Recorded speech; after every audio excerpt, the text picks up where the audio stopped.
Thank you, Stearns, for setting the mood. Am I on? Yes? No? Yeah. Okay. I'm Kathy Cacavalli, your Sunday Service Associate today. I welcome you all, both in person and online, to our service today, to the Morristown Unitarian Universalist Fellowship, where we covenant to weave together the fabric of community from the strands of our separate lives. We are an inclusive, welcoming congregation, whoever you are. Wherever you are on life's journey, you are welcome here. I have a few announcements to share today. First of all, we are honored again to have today's service led by our summer minister, Alia Shinbrough. They will also lead services on August 14th and August 28th. Alia is a candidate for Unitarian Universalist ministry, which means while they are well on their way to being ordained in our Unitarian Universalist tradition, they are not quite a reverend yet. So stay tuned. Alia graduated Harvard Divinity School in 2020 as a part of their ministerial preparation and previously served as a student minister for the Unitarian Universalist congregation at Shelter Rock through June of 2021. Alia is passionate about the potential for religious life to help us all get a little more free through storytelling, deep connections, and space to grow, experiment, and imagine our ways into embodying spectacular futures filled with justice and generosity. So, should be an exciting morning. Just a reminder that we actually have our religious education activity running concurrently with the 10 o'clock service throughout the summer. Today, the Davis family is leading a day of art in room 204. Also note that during the summer, we will not have our paid childcare provider in the nursery. However, the service will be streaming in the library, and there will be some activities for children there for both parent and child to view the service. No snack will be provided, and bring water. We have an important activity today at 11:30. Members will be voting on the roof budget. Members can be here in person, or there was a Zoom link that was shared with members via email, both in the Wednesday email blast and in a dedicated email sent out to members. So if you're joining us on Zoom, please look for that email and find the Zoom link.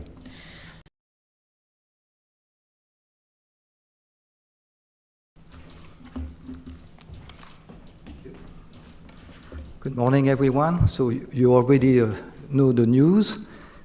We are voting at 11:30 for the roof budget.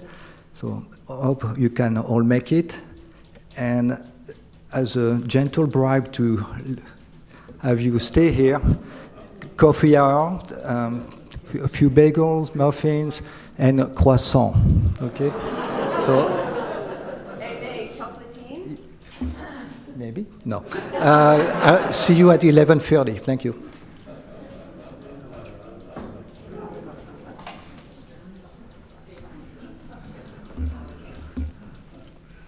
Hello, everyone, and welcome to today's service.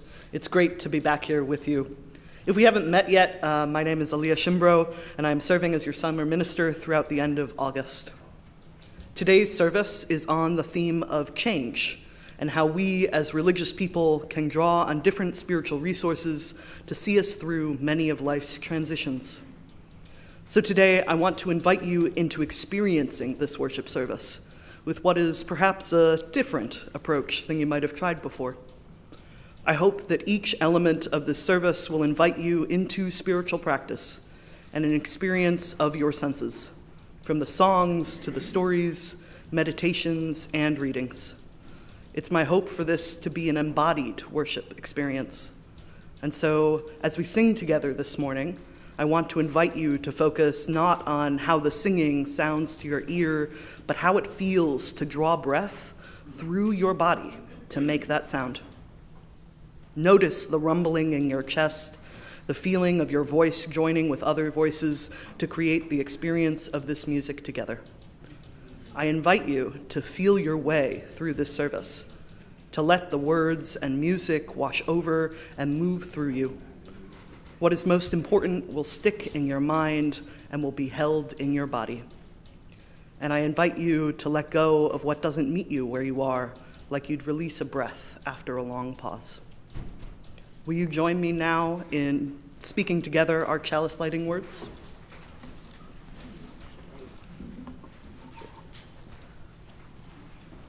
Can I just say one more thing? If anybody didn't get an order of service, we printed more. So raise your hand and Alan can provide you one. Thank you so much. Love is the spirit of this fellowship, and service is its law.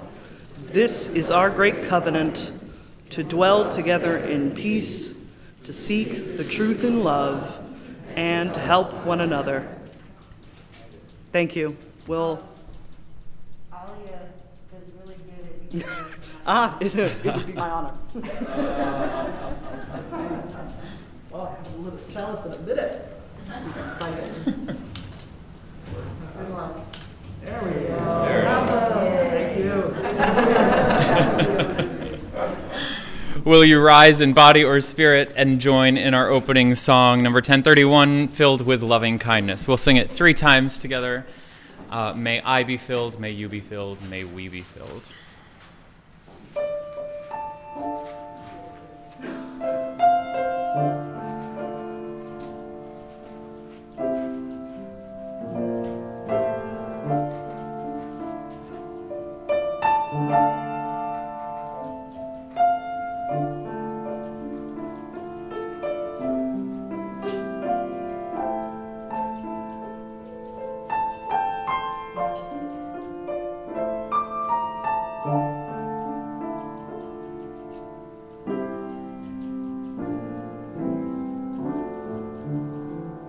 May I be filled with loving kindness. May I be well. May I be filled with loving kindness. May I be well. May I be peaceful and at ease. May I be whole. May you be filled with loving kindness. May I be well. May you be filled with loving kindness. May you be well. May you be peaceful and at ease. May you be whole. May we be filled with loving kindness. May we be well. May we be filled with loving kindness. May we be well. May we be peaceful and at ease. May we be whole. May you be whole. May you be whole. May I be whole. May I be whole.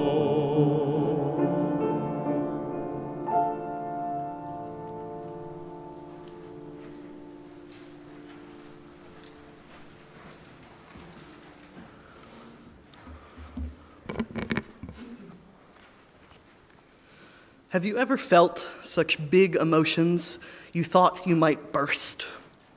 For our Time for All Ages this morning, I want to tell you a story about when I was young today. As a kid, and still as an adult, I loved stories. Every story felt like its own puzzle piece to a bigger mystery. Like, if I could just remember some of the little details, I'd get a better sense of the bigger picture of this experience we call life. Some stories would bring up unfamiliar emotions. Have you ever experienced something like this? Where you get so sucked into the experience of a story character that you feel with them? We sometimes call these kinds of emotional connections empathy and compassion even. In some of my favorite stories, in picture books, novels, fables, comics, even in television and movies, there were not only lessons, but interesting skills I could learn as I experienced the emotional journey of the characters and my own big feelings along with them. Today, I want to share with you one of these skills I picked up from a fictional book I read when I was about 11. In this story, there were a group of kids around my age, except they had magical powers, which was super cool. But when they felt such big emotions, they thought they might burst. Sometimes their magical powers burst out with them and caused havoc, all kinds of havoc. But one caring adult taught them a simple breathing practice, knowing that when we breathe more, we give ourselves more space to act with empathy and compassion rather than just react to our biggest and loudest emotions. These kids were taught to breathe in through their nose for a certain count, let's say 4 heartbeats, to hold that breath for 4 more heartbeats, to breathe out through their mouths for 4 more beats, and to hold for a final 4 before starting over again. Do you want to try that with me for a couple of breaths?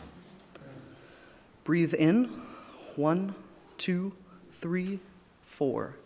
Hold, 1, 2, 3, 4. Out, 1, 2, 3, 4. And hold, 1, 2, 3, 4. In years following learning the skill, I found out that this kind of breathing is known as box breathing and can be a basic building block for beginning to meditate. I'm not sure all of this was spelled out quite so clearly in this book about these magical kids, and to my childhood disappointment, it never gave me the kind of magical powers they had.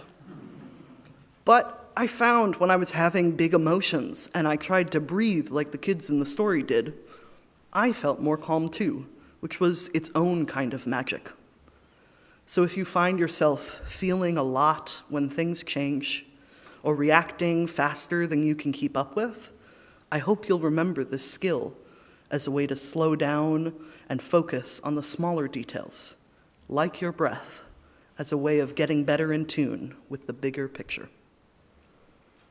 Will you join me in singing our next hymn, number 352 in the gray hymnal, Find a Stillness?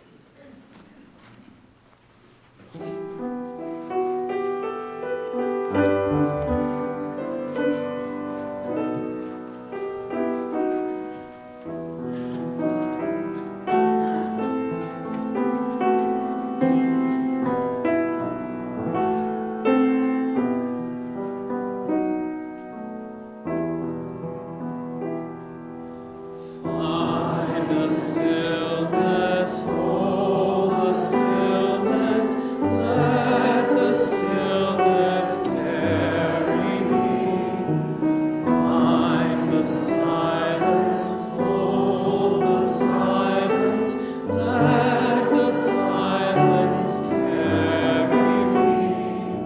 In the Spirit, by the Spirit, with the Spirit giving power, I will find true harmony. Seek the essence, hold the essence, let the essence carry me. Let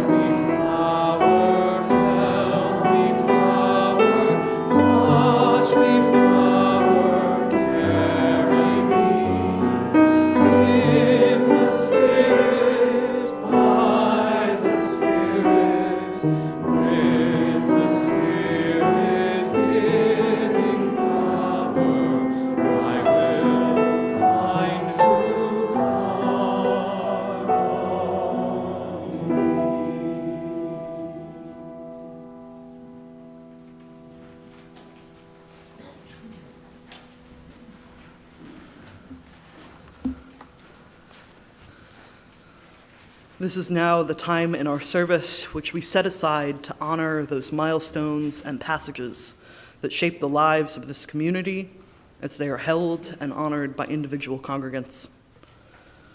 Today's milestones include one from Janine, who wants to wish a very happy birthday to her husband, Drew Hayes, and also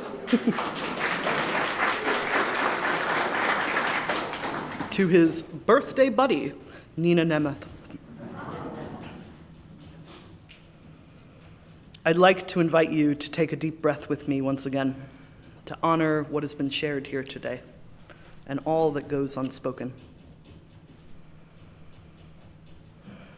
Where there is grief, may there also be space for gratitude.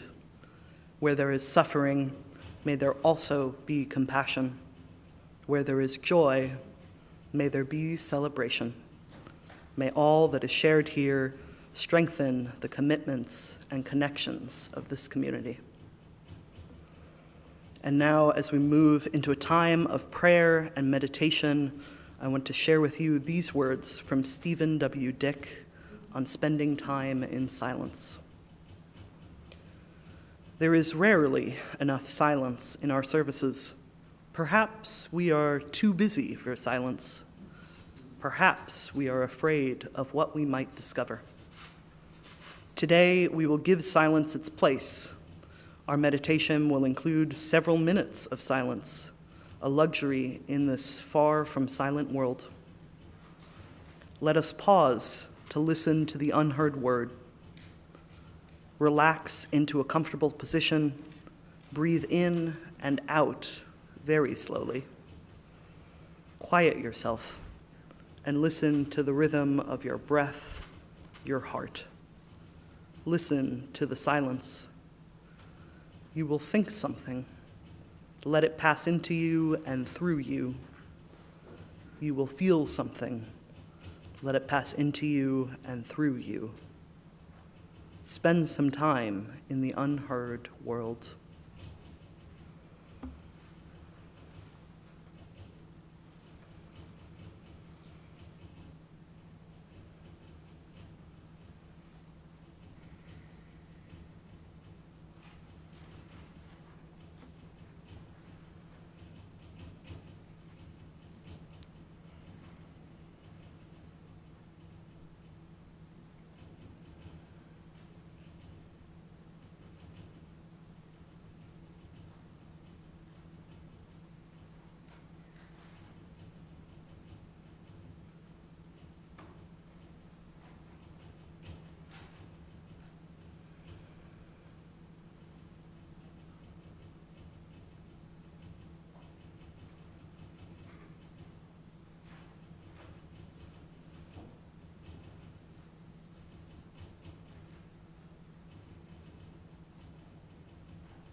We begin to return now to the world we usually hear.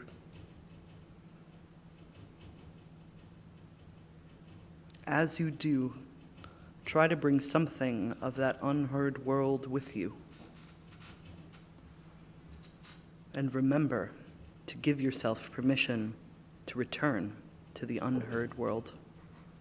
Amen. Please stay seated as we sing our next hymn, number 1009, Meditation on Breathing.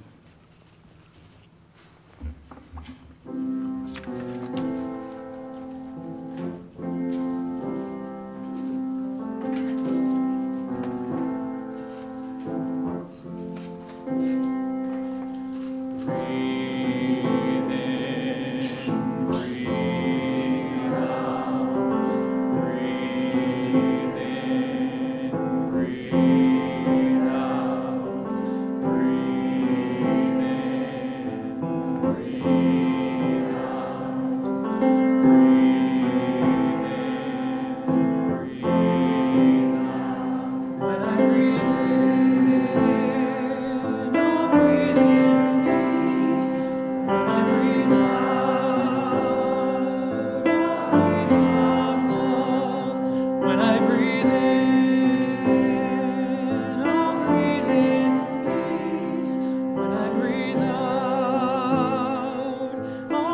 breathe out love.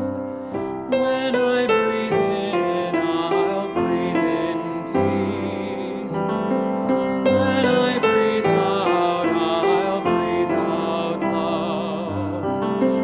When I breathe in, I'll breathe in peace.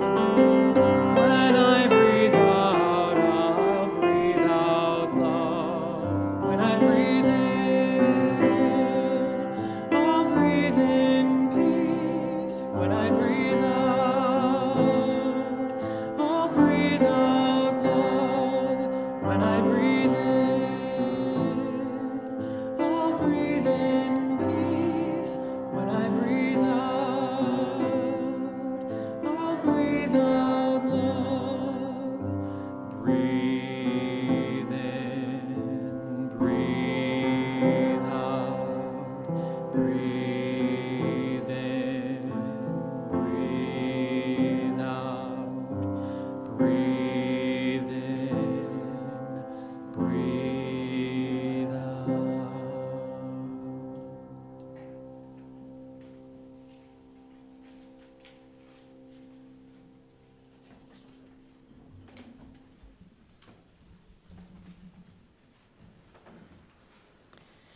Our breathing today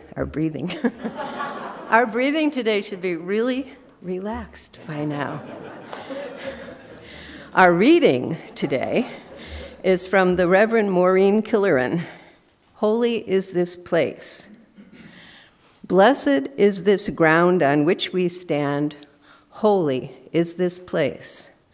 Holy are the places of memory, the places which have formed us, where we store the icons of success and shattered dreams, and gather threads and pieces of what we would become. Holy are the places of memory.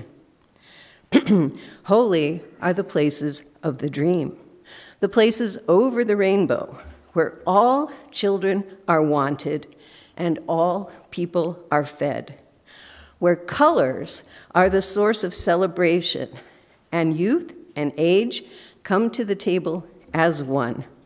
Holy are the places of the dream. Holy are the places of change and pain, the places of our struggle, where the rivers of our lives run white and fast, and we hold on and grow. Holy are the places of change and pain. Holy are the places of connection, the places where we risk ourselves, where hands, touch souls, touch minds, and in awareness still we change our lives. Holy are the places of connection. Holy are the places of becoming, the places of clear vision, where life and world are intertwined, and we can see forever in this moment and give thanks. Holy are the places of becoming. Blessed is the ground on which we stand. Holy and whole making is this place. And now is the time in our service where we give and receive our weekly offerings. We believe that generosity changes lives. It changes the lives of people in our community, and it changes our own lives. Today's offering will be split 50-50 between the Morristown Unitarian Universalist Fellowship and the UU Ministry for Earth. Those watching online can text to give at 73256 with the keyword MUUF, followed by the dollar amount. And now we will enjoy Wait by Stephen Sondheim, thanks to Stearns Massey's.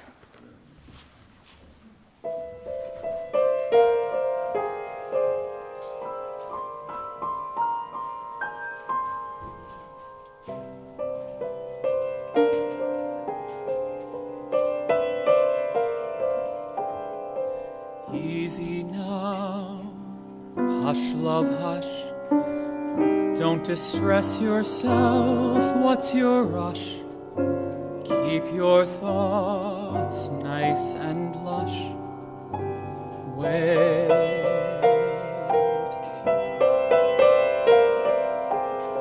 Hush, love, hush, think it through. Once it bubbles, then what's to do? Watch it close, let it brew. Wait. I've been thinking flowers, maybe daisies, to brighten up the room. Don't you think some flowers, pretty daisies, might relieve the gloom? I'll wait, love, wait.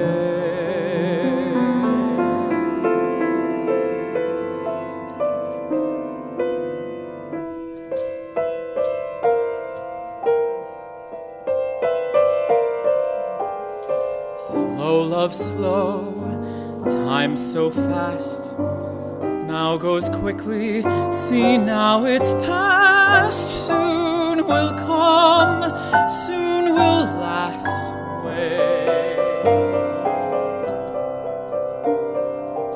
Don't you know, silly man, half the fun is to plan the plan. All good things come to those who can wait.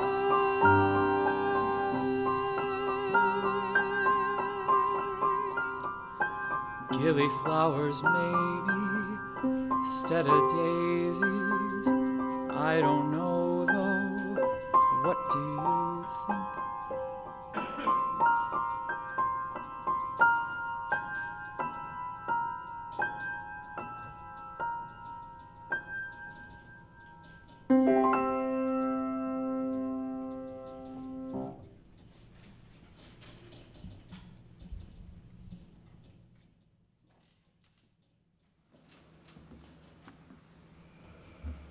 Thank you, Stearns. That was really beautiful.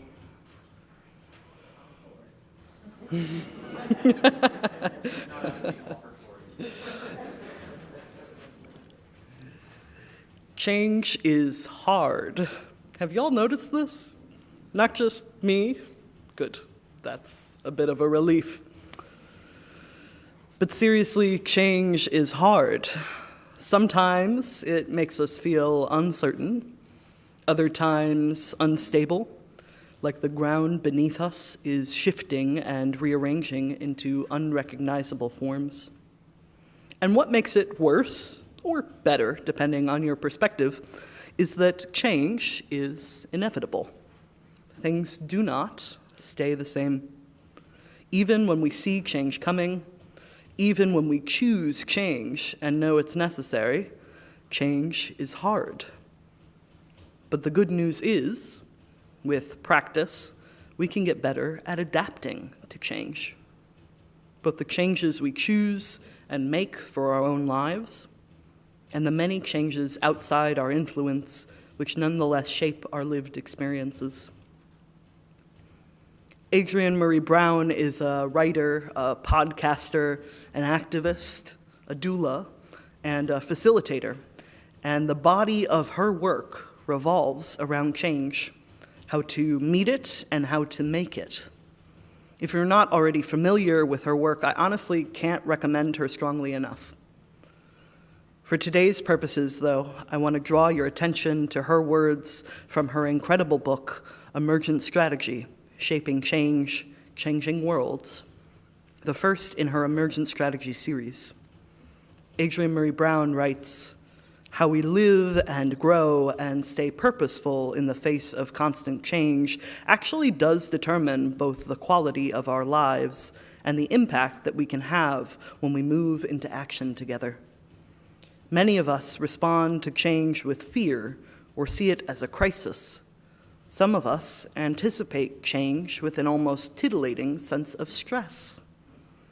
We spend precious time thinking about what has changed that we didn't choose or can't control, and or thinking ahead to future stress. I do this. I don't know about any of you. Often, this is because we aren't clear or committed about our dream destination. So instead of moving toward anything in particular, we are in non-stop reaction. A first question to ask ourselves is, how do we practice increasing our ease with what is? Change happens. Change is definitely going to happen, no matter what we plan or expect or hope for or set in place. End quote. The good news is we can adapt to change, and taking a longer view of time, we might get the sense that not only does change happen to and with us, but many of our stories, our scriptures, our songs, the wisdom of many cultures and traditions offer lessons and blueprints for how people have encountered and emerged through changing circumstances again and again. This is our challenge, to face the changes of the present and to find ways to adapt and hopefully grow through them. And this is our legacy, to leave a roadmap for those who come after us, just as our ancestors have left us the tools, skills, resources, and stories of their own histories of encountering and engineering change. So how do we take this longer view? How do we choose to slow down in the midst of a sense of urgency, of hurry to meet the pace of change? Some of that, I believe, comes down to making space and time for spiritual practice before and during our encounters with change. Singing together, breathing in rhythm, taking precious time in silence, centering ourselves in our dignity, and grounding our spirits with words of wisdom and spiritual community.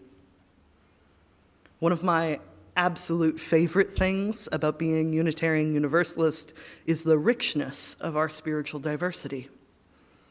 We find strength in the abundance of our theologies and our practices, our traditions and our rituals, the many opportunities for connection, learning, and exchange we can create between us as we each and all journey together on the search for truth and meaning. As Unitarian Universalists, we collectively honor 6 sources of this living tradition, pointing to these as wellsprings of inspiration and practice that ground our faith and belonging.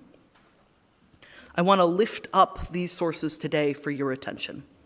While not carved in stone and always subject to reinterpretation and deliberate change, as they are currently formulated, they include the direct experience of that transcending mystery and wonder affirmed in all cultures, which moves us to a renewal of the spirit and an openness to the forces which create and uphold life. The words and deeds of prophetic people which challenge us to confront powers and structures of evil with justice, compassion, and the transforming power of love. Wisdom from the world's religious tradition which inspires us in our ethical and spiritual life. Jewish and Christian teachings which call us to respond to God's love by loving our neighbors as ourselves. Humanist teachings which counsel us to heed the guidance of reason and the results of science and warn us against the idolatries of the mind and the spirit. And spiritual teachings of earth-centered traditions which celebrate the sacred circle of life and instruct us to live in harmony with the rhythms of nature. Now, the 6 sources don't get as much airtime as the 7 principles, which, if you've been tuned into the national UU conversations, you might know congregations are on the precipice of voting in an 8th principle, possibly, at next year's General Assembly. But I wanted to share these with you today because they remind me of just how many points of access we UUs have to us along the path of navigating change. How many sources of wisdom and inspiration we claim as scaffolding for this living tradition, grown and grounded in the kinds of communities we co-create together when we gather. I am reminded how wide our work of welcome must be to honor the variety of practices and commitments our people may draw upon and establish together, and how frequently we must choose to adapt and embrace change to faithfully practice this truth-seeking and justice-making religious tradition we call Unitarian Universalism. Last time I spoke from this pulpit, I confessed that I draw great inspiration from science fiction. And it's often there that I find pockets of wisdom about how to encounter and adapt to change. This week, I want to lift up the works of Brooklyn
and sustain life and lay the groundwork for a hopefully brighter future far after they are gone. In response to this world of a broken earth in which crisis is an enduring and expected, if still devastating, pattern, some of Jemison's characters have evolved an extrasensory organ which allows them to listen to the rumblings of the earth, and if they are particularly gifted, to even quell some of its shaking. And even though we ourselves clearly can't listen so directly to the earth or to each other with an extrasensory organ, or get magical insight into why or where the trembles and shakes of change are happening, or even have the knowledge and power to fix or patch or calm or quell these tremors. Nonetheless, I believe that these ideas point to some important ways we can turn our attention to listening to the worlds outside of ourselves and take a longer view to our small place in this vast universe. I find in Jemison's work a model for understanding how we cannot act if we cannot bring ourselves to acknowledge the reality we live in, to notice the forces that shape our lives with clarity. And Jemison's work offers reminders of how, in our own ways, we must attune ourselves to the faint rumblings of conscience and commitment that are too often subsumed to the specters of expedience and efficiency, or the narratives of cohesion and stability we attribute to systems and institutions that are actually particular reflections of a specific time, place, and often a specific cultural perspective. These ideas are a reminder of the necessity of slowing down, of choosing to breathe through moments of intensity and urgency when our worlds turn upside down and all our assumptions about how life is and has been start to crash. Our uncertainty and discomfort can be an invitation rather than a warning. An invitation to deeper relationship with the reality of our circumstances and the people we face them with, to listen to the unheard world and to seek the quiet wisdom of generations of experience with change-making and adaptation to guide our actions in times of struggle. Throughout this service, we have collectively woven together and experienced several spiritual practices with opportunities for meditation, prayer, singing, and silence. We do this as a way to slow down, to counter senses of urgency and haste, to hold ourselves and find ways to flower through the emotional waves change can bring upon us. We know change can be hard and always comes with some amount of loss that we must make our peace with. But I think we are also beginning to come to know that if we are to stay in our comfort zones, to try to keep control or ensure things will stay the same, that we close off the space for that sense of transcending mystery our first source points to. I want to conclude today with these words from poet, scholar, activist, and educator Alexis Pauline Gumbs. In Holding Change, the Way of Emergent Strategy, Facilitation, and Mediation, she writes, "We all breathe differently.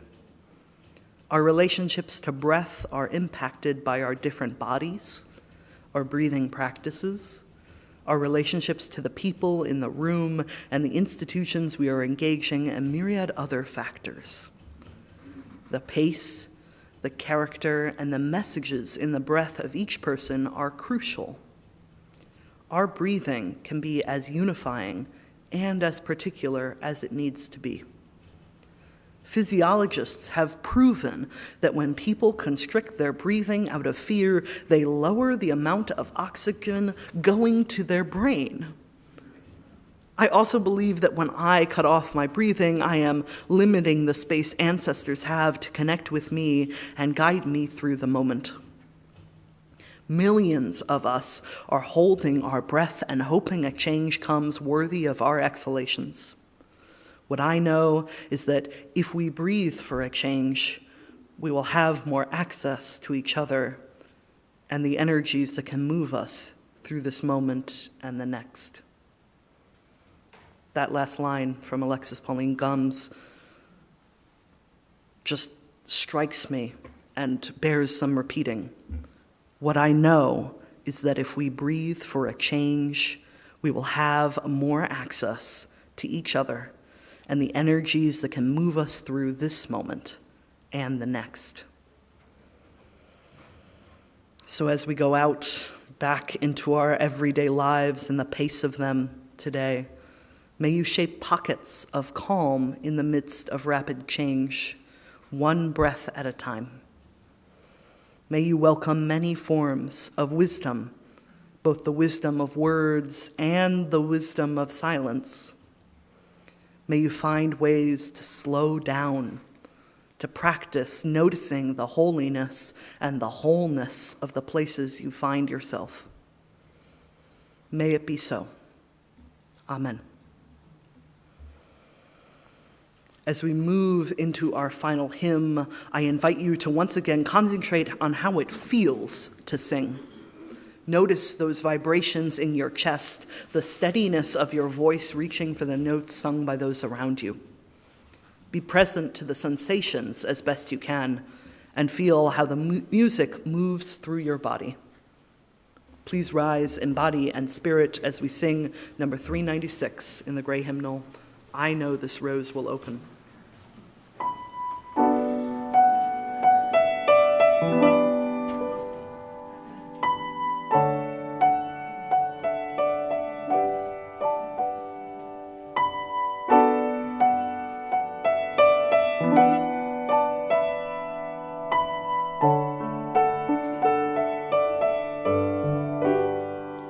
I know this rose will open.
for our benediction come from the Reverend Dr. Kristen L. Harper and are titled, "The Breath of Life is Not Mine Alone." I do not wish to breathe another breath if it is not shared with others. The breath of life is not mine alone. I brought myself to be with you, hoping that by inhaling the compassion, the courage, the hope found here, I can exhale the fear, the selfishness, and the separateness I keep so close to my skin. I cannot live another moment, at least not one of joy, unless you and I find our oneness somewhere among each other, somewhere between the noise, somewhere within the silence of the next breath.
Oh, wait, you know what? No. Not as long, but then.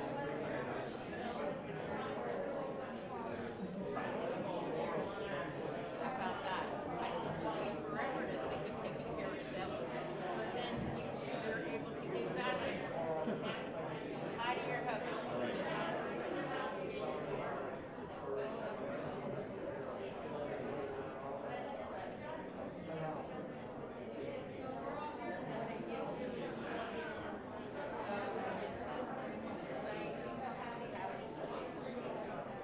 I hear that.